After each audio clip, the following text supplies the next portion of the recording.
Dyslexia Differently podcast. Hi, thank you for having me. It's a pleasure to be here. Very, very excited for today's interview with the beautiful Reaya. So let's jump in and talk about your journey with dyslexia, when you were identified, and what it sort of meant for you as a child.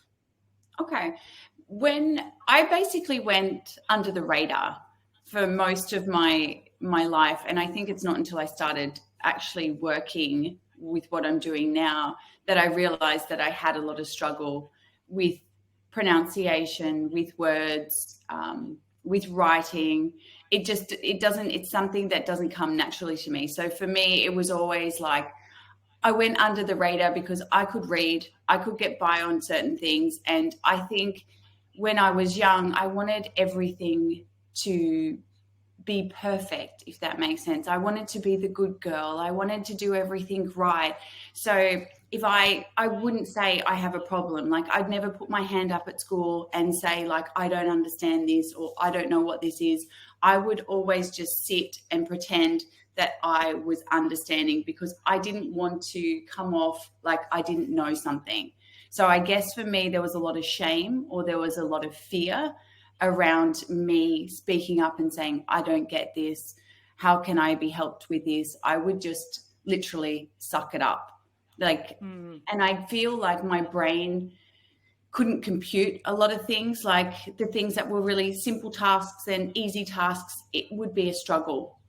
Like my mind just doesn't find or formulate answers, if that makes sense. And because I didn't know a lot, I just was like, let's hope that I know this, or let's hope that I can get by with this. So, and it's interesting because when I was younger, when we were in primary school, my brother was diagnosed with dyslexia. So he was getting help. He was getting tutoring at school. He was getting tutoring after school. He was like in a special class to help him read and all of that. But I would be like, yes, I can read, even though I wouldn't know how to pronounce words, or I didn't know what things meant, or I just knew that I could get by. So I did. Yeah, I think this is a really, really common story, particularly for young girls, that because often, and very similar for myself, often we don't want to make a fuss, or we don't want to be a problem, and we want to be the good girl. And for boys, and this is a generalization, but often their challenges are reflected in behavior, and that's not so much for girls. So they do get more attention and that kind of thing. But I think we then we don't get the support that we need. So I think it's really interesting that you say that your brother was diagnosed and had all of those additional supports, but you weren't. Exactly. And I assume you're in the same school, you're, being raised by the same parents, and that kind of thing as well. So I think that's a really common story, unfortunately, and something for both educators and parents to be really conscious of when you have two children, that it can manifest very differently. It doesn't always have to be the same. One child might have a real challenge with being able to read, and the other might be a spelling or a writing task, or whatever it may be. It doesn't always have to be the same. Because that's how it was for me. I was kind of good at reading, but I was really bad at spelling, really bad at putting like grammar and putting words together and formulating sentences. But I would like to read. I remember as a kid, I used to read the Babysitter's Club, and I still remember words in that book that I couldn't understand. And I think the word was Connecticut. And I remember going, I don't know what that word is. And I'd try to say it to myself, and I would just like pretend it was another word. And it was years later, I was like, oh, that's Connecticut. But I couldn't. It's so funny that you mentioned that. Pronounce that word. It was just like, and I remember even when I was older, I couldn't pronounce different words. And someone would tell me the word like 15 times, and I'd still pronounce it a different way. And I'd be like, come on, Reaya, like, how do you not get this? How are you not computing this? Yeah. Yeah, it's really funny that you mentioned the Babysitters Club because I'm in the process of writing a book, and the one of the stories that I've shared in that book is about the Babysitters Club and how all of my friends were reading it, and I felt so isolated because I wasn't at that stage that I could read them. And I remember Mum even brought me the whole set, and they sat on my bookshelf, and I used to just stare at them longingly, like I just want to be like my friends and I want to be able to read it and be part of this club and all of that kind of thing. So it's funny, just generationally we're on the same wavelength. I remember it was the Babysitters Club and I couldn't read the words, and I was like, it's such an easy book, and it was I remember it being Connecticut. Isn't that funny? Yeah, like I think the other you remember. Totally. And the other thing that you said there that's really important, if you said I could read well enough or good enough. And I think it's a really dangerous story that we often hear from educators about children learning to read, that they're getting by, it's good enough. And it's like we consistently wait for our children to fail before we intervene. And I think that's just so dangerous because it's been tested and proven over and over again that early intervention is the key. And the earlier that we can support our young readers, the greater success that they will have later in life as well. So I think that's a really important thing as well. If you're listening and you're a parent that's being told, oh, it's good enough, or they're not failing yet, that's a red flag. Like, stop here, hold on. I think for me, because I could read to some extent, like I remember my brother, because he struggled with reading so much, that he'd pay me to read his books and tell me what his books were about. Because he was like, I can't do this. And I was like, yeah, give me the money and I'll read it for you. I'll tell you what it's about. No worries. It's so funny what we do. Because he just, he didn't have that capacity. And I guess I was more quiet. I was more insular. So I could spend a bit more time reading. But for me, it was more about writing and sentences and formulating things like that. Like even today, my husband, who is Italian, his first language is not English, writes better English than me. So sometimes when I have to spell something, or I ask, how do you pronounce this word, or what do you say, I ask him. It's crazy. Yeah. But I guess somewhere back in the day, I think when we're young, the school system failed us in a sense, because they just thought that everybody should be able to do this. And if you can get by, you're fine. And it just kind of put us into that category of you're getting by, so you're okay. Yeah, absolutely. Absolutely. And you're 100% right. I think the school system is still failing our children in that regard, particularly those children that are growing up with learning differences, 100%. Yeah. So when in that, and we've kind of touched on this a little bit, but navigating that school journey, and even if you think back to kind of your high school years, what are some of the things that really challenged you, less about the academic part, but that may have challenged you, that you think were, from a dyslexia perspective, but then also some of the strengths that you started to realize about yourself that maybe other people didn't have, and you're like, oh, this is a bit different? Well, I think through school, the most part would be the learning. So I guess my brain wasn't like a sponge. You know how people can just absorb information or hold information? My brain wasn't able to do that. I was always having to write everything down. So if I was in high school and we were in a science class, or I had to literally write word for word everything down so that I could understand it later. Because if they just spoke to me, I would forget what happened in class. It wouldn't kind of retain the information. So I feel like, I really liked school, which is interesting, but I struggled, and I really struggled with maths, and I struggled with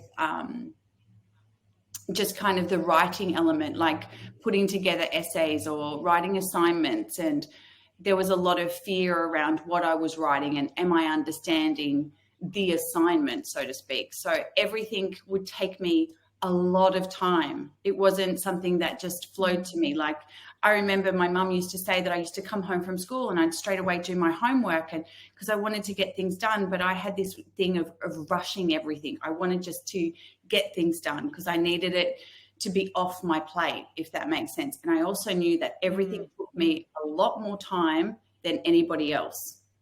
So I was putting 5 hours into it, and someone probably do it in 1. Why do you think if that was the case, and that you were obviously, probably deemed as being quite studious of doing those kind of things, of like getting your homework done and putting in that effort. Why do you think it was that you or that your parents didn't pick up on the fact that there were challenges for you as well as your brother? I think that I never probably explained anything, and I probably never put my hand up. So, and because I was doing all these things, they probably didn't understand what was actually happening behind the scenes. I know that with maths, my mum got me a tutor, which helped me dramatically. But until that point, I was suffering. I was suffering in silence in the class. And I was like, why am I not understanding anything? Because of that whole saga of not putting up my hand and saying, because the thing is with teachers, what they don't understand is they get upset when you don't understand something sometimes. They get they don't understand the level of education that maybe you need. And I know in high school, we were all in different classes according to our grade, but even the grade that I was in, I was still not computing what was happening, and I still wasn't asking. And then, my mum got me a tutor, and that just changed everything, because I needed that explanation. I needed to understand why this happened and what's the easier way to do it, because everything that I understood was, I went around it a really long way to get to the answer. And even I remember my dad going, but it's just this and this, it's really basic. And I'd be doing it like that. And I was like, why am I going all the way around it to get to the same answer? So I guess the tutor for me showed me shortcuts. And when I understood how easy things were, I then started to adapt to that process. And then I started to relax because I was getting something. I was understanding. So, in the way I think that's. Sorry. I was just going to say that's a really important point of just the understanding concept, and that's something I've learned through my son that I didn't realize about myself. That for me to really retain something and use the knowledge of a process or a content or whatever it may be, I have to understand the whole concept before I can. And then once I do, I've got it. It's there. But if I'm trying to do something or learn something without understanding the bigger picture, it's gone. Yeah. But it's interesting, because as I got older, what I found is the more things that I was interested in, if there were certain things that I was really called to or I felt really connected to, I was starting to retain that information because it was something that I was passionate about or something that I liked. And then I started to adopt this kind of principle that the things that I need, they'll start to resonate with me. So what I need to remember or what I need to retain will happen. And it's funny because in my career, I read a lot and I retain so much of that information. But if you ask me a question about science or about geography or whatever, it's nowhere to be found, And so it's interesting that we can, if we believe in something, then there's an easier way to find that kind of correlation or connection to why it is important. And if something's important to us, then I feel like we have more of a pull to understand it more, because it's something that we can maybe adapt to, or something that we understand, or something that is generating a good feeling. And so maybe with everything else, I wasn't feeling good because I didn't think it was necessary to me to understand all of this stuff. So it was just that I had to go through this process because that's what school is, right? We just have to do it. And I remember thinking in my mind, and I don't know if I said this to my mom, but like, I was like, why am I doing all of this? Like, I'm not going to need any of this. I remember saying that to her, and she's like, you have to go to school. It's not because I didn't want to, but I didn't understand why I had to do all of these things that were quite irrelevant, that I thought was irrelevant, if that makes sense. I completely resonate with that. And still to this day, I still question why I had to learn algebra and Pythagoras, and like I've never once used that in my life. And there's 1,000 other things that I'm sure everyone that listens to this will be able to say, I feel the same. Like, what was the point of that? There's so many other things that school could have taught us. You know, and I often talk in the community about, you know, teaching our children how to self-regulate and, you know, mindfulness and mental health and all of these. And obviously my focus within Daring Dyslexic is very much around mindset and self-esteem and confidence and those kind of things, because I think it's a real... it's lacking within our system, but particularly for children that are growing up with learning differences, there is an immense impact on your self-esteem and your confidence when you're challenged every single day and seemingly not seen or understood in an environment that you don't have a choice. You have to show up and you have to participate. So I think that's, you know, why this is so important for me. When you think about your confidence and self-esteem, and I know you've said that you quite enjoyed school, how do you think the challenges that you faced impacted you in terms of your confidence and self-esteem? Oh, there was a lot of moments of dread with, like, in high school, especially because in primary school we kind of all went under the same umbrella. And I just remember there were maybe in primary school when there was tests and things like that, like I'd be like, oh gosh, I'm about to sink. Like, I don't know any of these answers. Like, I'm going to sink. And I remember in high school, there was certain classes that I was just really bad in, and I would be in literal panic inside if I had, you know, to show up to that class or to do that. It would be a lot of dread around it, like, and hoping that the teacher doesn't ask me a question. That was my biggest fear, is like, please don't ask me. Because sometimes the teacher would just be like, okay, Reaya, what's the answer? And I'd be like, please don't ask me. Please don't ask me. Please don't ask me.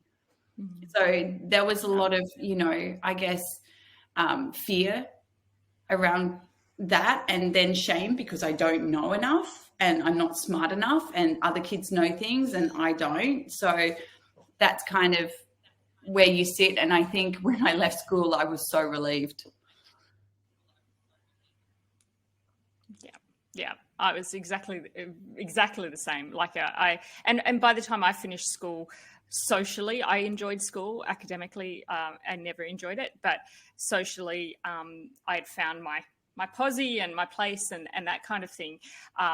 But the real world, the big world, it felt so much kinder and more gentle, and you could go out and, like you say, you then can focus on the things that you're interested in and things that are strengths and that you can do and retain. And all of a sudden, there was this massive spotlight at school on all the you know, what they labeled deficits or challenges. And then all of a sudden that spotlight had disappeared. So it was enormously freeing. So do you want to talk a little bit about your career and post-school and where that led you?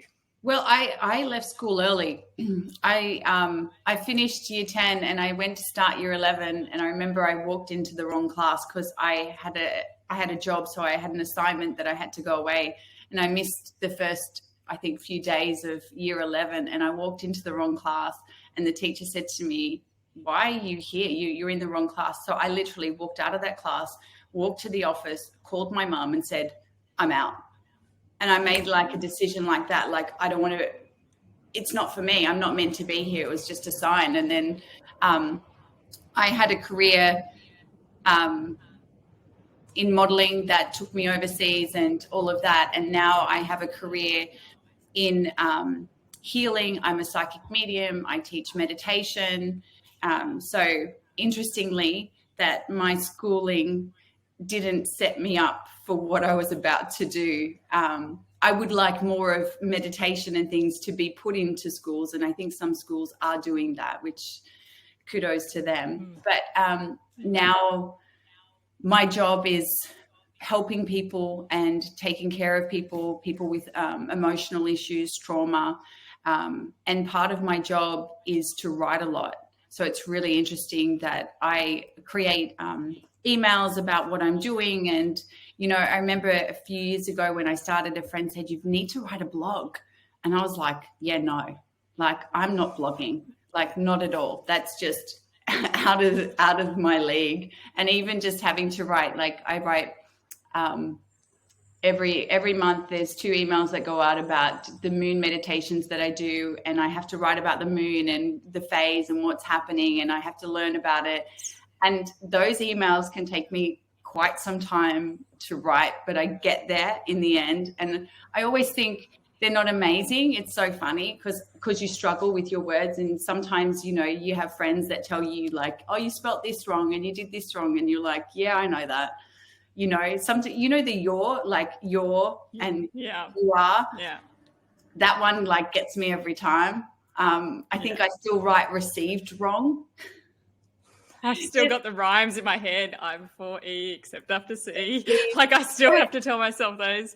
I still get it wrong. I still write it because my brain just wants to go that way. It's like, it's so funny. But, you know, now it feels like it's something that is behind me in a sense, but at the same time, it still lives with me.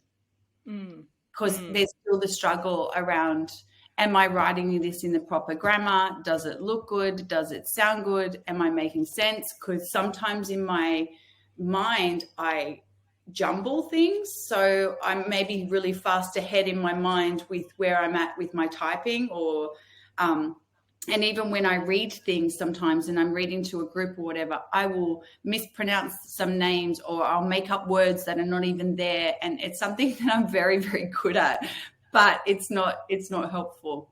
And I don't know if that's because my brain works too quickly or it's jumping or it's this whole theory of when I was younger that I wanted to get things done. So I don't know if that's a connection. Quite possibly a combination of, I think part of the science around a brain, a dyslexic brain, is that often when we're trying to recall words, there is less grey matter and neural pathways between those areas of the brain that recall language and work with enunciation and those sorts of things. So I often say if I'm talking and I'll say a word wrong or, you know, it's like I know the word, it just doesn't come out of my mouth the way that I think it's going to come out of my mouth. And I'll often say like, oh, I had a misfire. Like, it's the brain has just not connected that to that. It happens to me all the time. And I know in my work with you as well, like, you know, and I mean, I have no judgment whatsoever because it happens to me too. But I'd be interested to know now in your career, like though, when you talk about your writing and I obviously am privy to your emails and things like that as well, you talked earlier about the kind of shame and the discomfort that came with kind of putting anything out there like that. How do you deal with that now? It still happens. I still overthink things. And for me, there's a judgment and it's like being judged by others or being criticized. But at the same time, I'm like, you just have to do it. But I don't know why it feels like it takes me a long time and I could write something 3 or 4 times differently and rewrite it and rechange it before I'll actually send something out. So it still takes me time. And that perfection key is still in there. And I don't know sometimes if I'm actually making sense because of how my brain works and because I jump in my brain. So I'm writing something, but the next part is coming and then I start to add that in. And then it's like, I'm trying to say something, but it feels like it's all a lot sometimes. But yeah, in the end, I get there.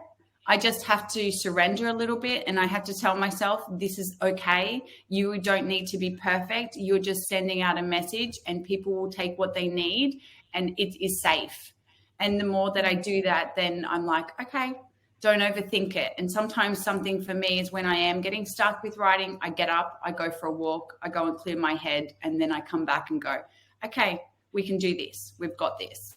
And as soon as I kind of tell myself I can do it, I've got it, then it starts to formulate. So it's kind of, for me, it's about letting go a little bit and not being in my head when I'm writing. Because if I'm in my head when I'm writing, I'm overthinking every single thing. But if I step back a little bit and just write as I feel, it kind of flows for me. So I've got to try to get myself in a state of flow before I kind of start to write. Because otherwise it can just be like, I don't know, a crazy person talking, you know? I completely resonate. And I think one of the things I often have to tell myself is done is better than perfect, because I get paralyzed by perfection. Of I could sit on this email or this, blog or piece of content or whatever for days to try and get it perfect. And there'll still be a mistake in there that my brain just cannot see the spelling mistake, or I've written the twice. It's amazing. And I use Grammarly for every piece of content that I put out there. And it's amazing how much Grammarly doesn't pick up on sometimes. You're like, how did that happen? What's going on here? It's there are some words that are the same but they're spelled differently, and all of those kind of things. So I really, really resonate with that. But I've had to be a lot kinder to myself, and I think there's people out there, that the spelling police, that like to tell you that you've made a mistake and all of that. And for years that paralyzed me. I would just be like, I can't. Because, and I assume similar to you, because in those schooling years, there was so much shame attached to being called out, of going, you spelt that wrong. And I remember being pulled up in front of the class to write something on the board, and that is just terrifying. How I'm going to spell it wrong, my handwriting's no good, and all of these things. So now it's kind of similar. Putting something up on Instagram, it's like being put in front of the class, but a much bigger class. Of, hundreds and thousands of people, and then making a spelling mistake. And but I've really had to do my own work to become kinder on myself, of going, it is what it is, and it's not the end of the world when you make a mistake. Well, I also understand when people because sometimes what I was doing when I was writing, I was thinking about the people that have kind of told me that this is wrong or that's wrong. And I'm like, oh my gosh, I hope this, you have their voices in your head, and that's what you have to let go of. And then I realized they're actually just helping. They're just wanting to help you or improve you. So instead of seeing it like it's a shame or a rejection or whatever, it's a teacher, it's a guide, it's somebody that's helping you to perfect or to come into something that you feel more confident in doing. Because if somebody doesn't tell you, then how are you going to know? And I think we have to stop being afraid of saying it is wrong, like this isn't the right way, or being shown our mistakes, because our mistakes can help us to grow. So I think sometimes we've got to be open to those comments coming from people, because they can help us, and we've just got to stop feeling the rejection or feeling the shame or feeling the fear that we're getting it wrong. And it's more about thank you. Someone says something to me these days and I'm like, oh, thank you so much. That's what I have to do, because people aren't here to hurt me, and I know that. People just want it to be right, and there's people that are very good at that. So they're just kind of offering their guidance. And we have to see it as a form of help. Yeah. I guess if we struggled with it when we were young, then we're not used to having it when we're older. So it's quite interesting. Yeah. So we just have to change the mindset around it and be like, thank you, this is great. I know that I've posted things on Instagram like the actual caption and it's been wrong, and someone randomly was like, that's not how you spell that. And I was like, great, thanks. I'm going to take that down before everybody sees it. Thank you. Yeah. So See, now I'm like myself in front of everybody. I've only like done it in front of 50 people. That's okay. Yeah. See, I've tried to take that one step further, and now I'll just leave something there. I think, particularly for me, my page, and I'm talking about dyslexia and the mindset of dyslexia. There's an acceptance for me of that is, it just is what it is. There's a thing that I love by Kate Griggs, who's the founder of Made by Dyslexia in the UK, a not-for-profit. And on the bottom of all her emails, she says, expect small typos but big thinking. I love that. And I love that. I really, really love that.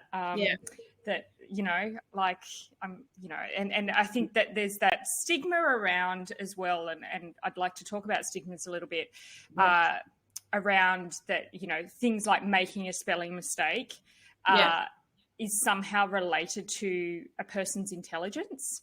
And it actually has zero to do with someone's intelligence. There is a lot of people that can spell well that aren't particularly intelligent in other areas of their life. So I think one of the things that I'm certainly trying to offer the community, the wider community, is to shift some of the stigmas and mistruths about what dyslexia is.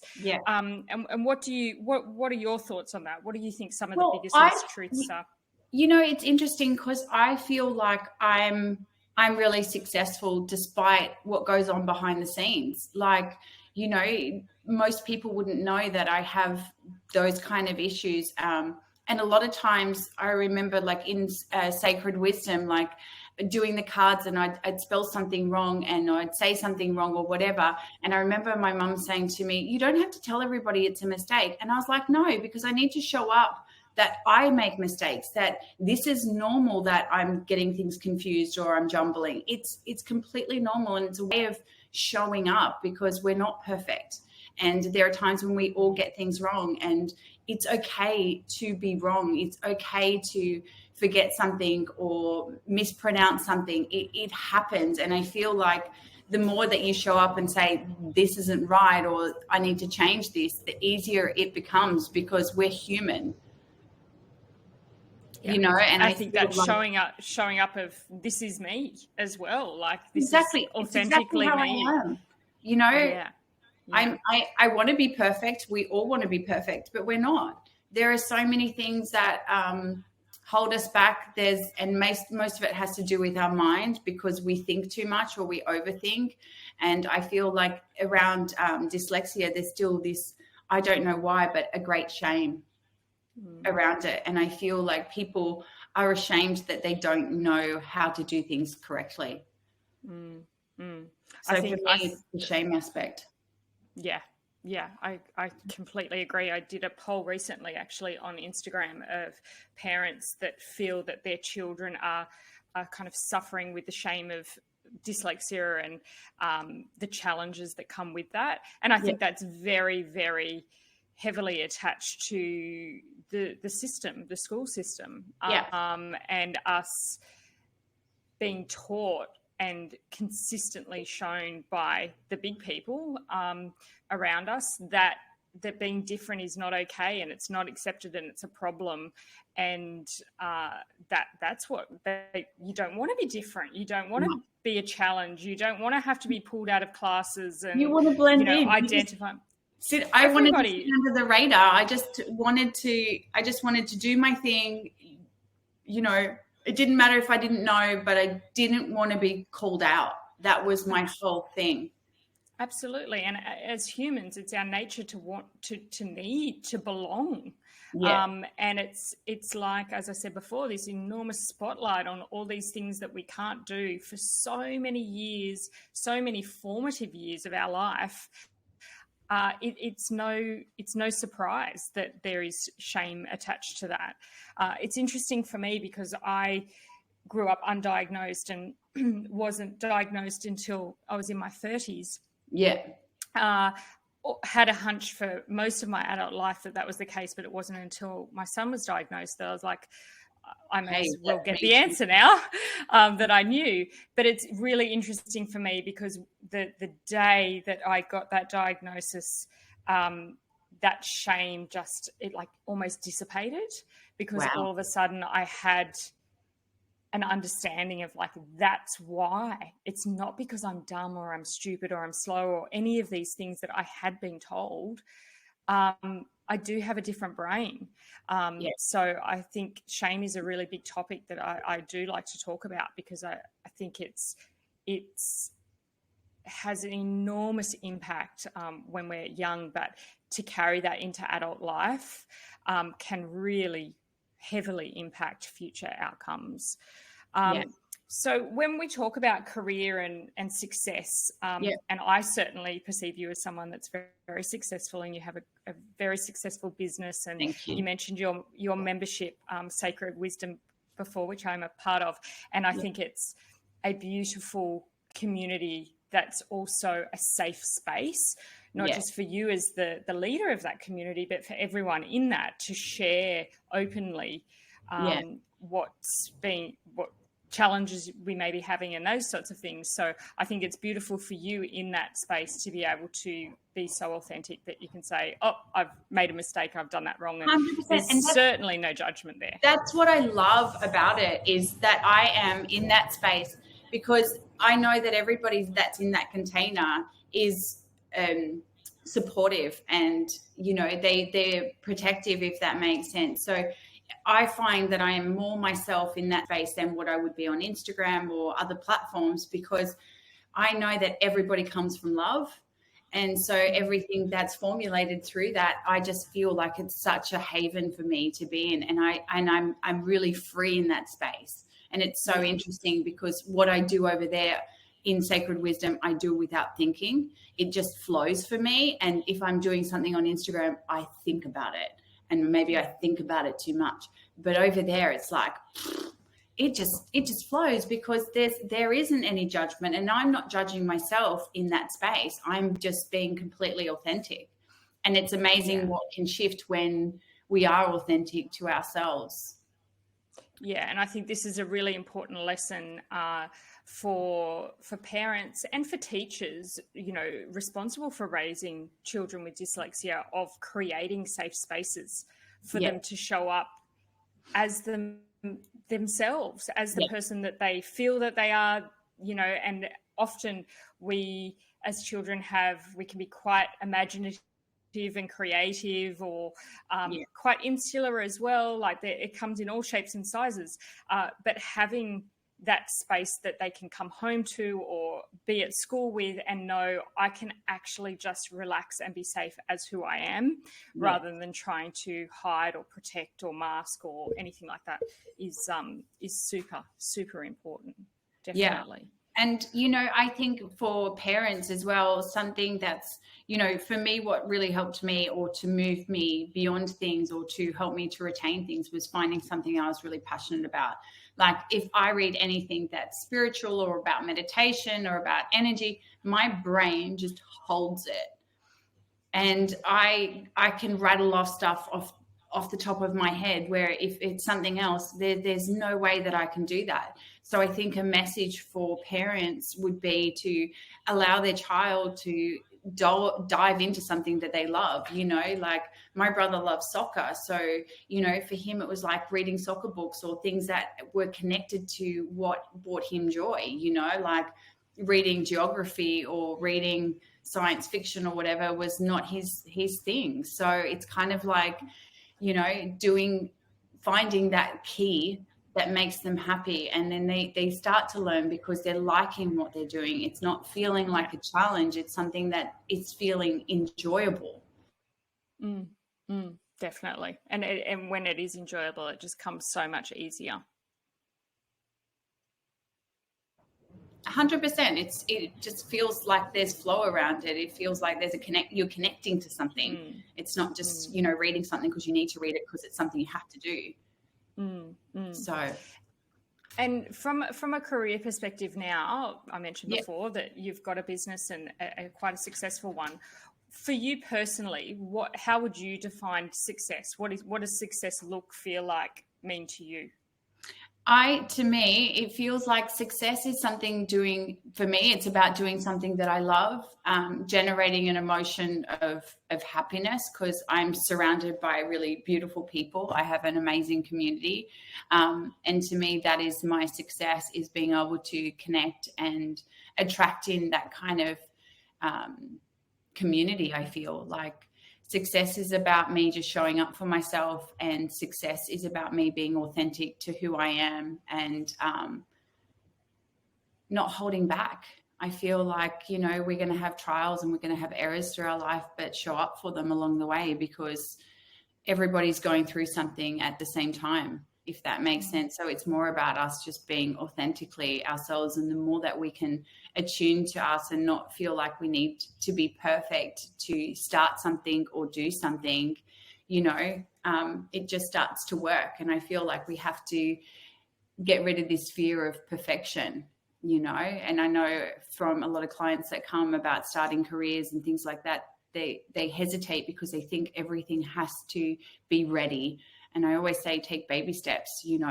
For me, it was a starting point in my career was just doing little baby steps, taking baby steps, and I started with just doing energy healing. And then I started to realize, okay, I knew before that I could do readings, and I did them before, but I never thought that I could do them as a career. And then when I started doing the healings, I realized I can do readings. And then I wanted to do meditation, and it kind of just started to unfold. And I just allowed that space for it to grow as it needed to. And for me, taking it slow was the best thing that could have happened, because it wasn't so overwhelming. And I could just grow into that space. So success to me is happiness. And I get to do something that I love. And I feel very, very lucky or fortunate that every day I get to do something that really inspires me. Yeah. And inspires so many other people. Yeah. I think you help everyone that comes through your door, or whether it be physically or virtually.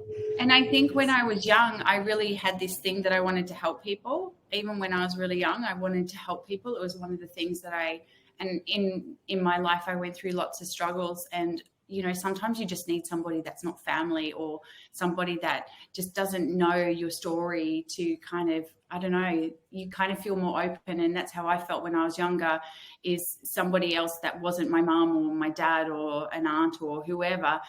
I just felt like I trusted them, and they were giving me the keys to kind of getting out of a situation. And then it was like, that made me think like, I need to do that for other people, because someone else got me out of a hole, so to speak. So I wanted to do that for other people. Yeah, that's beautiful. And what do you think that parents that are listening that have young children in those sort of challenged years, how do you think they can best support their children at the moment? The one thing that I hear straight away is to be patient. To be patient and sit down with them and, find out what is actually happening, or talk to them about their struggles and ask them how they view the situation, not how the parent views the situation or what they think is right. It's like asking the child, how does this feel to you? What do you think you need to change? Or what is it that you're struggling with? Or, it's like handing it over to the child, because they know. And if they have that safe space, they'll share. And I grew up in a really safe space, but I just wanted to be perfect.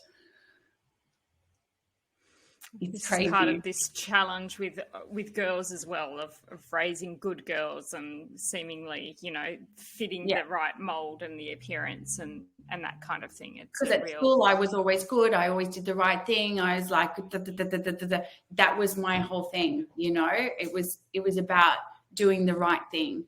And so for me, if it was like not knowing something, that's bad. That's doing something that's wrong. It's crazy, but that's how my brain kind of engineered things for me, which worked against me. Yeah. But we live and we learn. I mean, if I could take myself back to when I was younger, I would say to her, be brave, put your hand up. It doesn't matter if you don't know, but if you ask, you'll find out. So don't be afraid to be judged, or, what's going on for other people isn't going on for you, So it's kind of like, don't be afraid. And it's hard because you don't want to be ridiculed by other students. And that's the hardest thing, is like, and I remember having a lot of friends that were really smart, like super smart. And I was just like, I'd look at them and I'd be like, how do you do that? Like, they would get their assignments done and they would be amazing. And I'd be like, oh my gosh, how am I going to do this? I haven't even started mine.